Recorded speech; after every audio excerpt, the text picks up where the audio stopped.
जो जरूरत का राज नहीं जानते वो कहते हैं कि अल्लाह कभी किसी का मोहताज ना करे। इस कायनात में बगैर जरूरत के कुछ भी नहीं होता।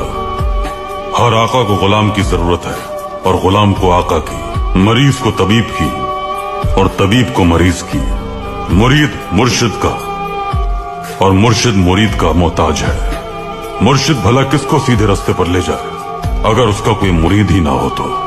अल्लाह ताला सब जानता है। उसने हर शय एक दूसरे की जरूरत के लिए पैदा की है, कोई शय बेमकसद नहीं है। माशाअल्लाह मेरे सुल्तान, आप मुश्किल हालात में भी मुस्बत पहलू ढूंढ लेते हैं। ये इंसान के लिए कबूलियत का बेहतरीन वक्त होता है पाशा।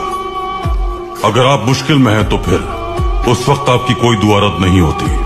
बीमारी में दुआ के दरवाजे आपके लिए वाह हो जाते हैं। गुर्बत में कबूलियत के इम्कानात और बढ़ जाते हैं। आजमाइश अल्लाह के मानने वालों के लिए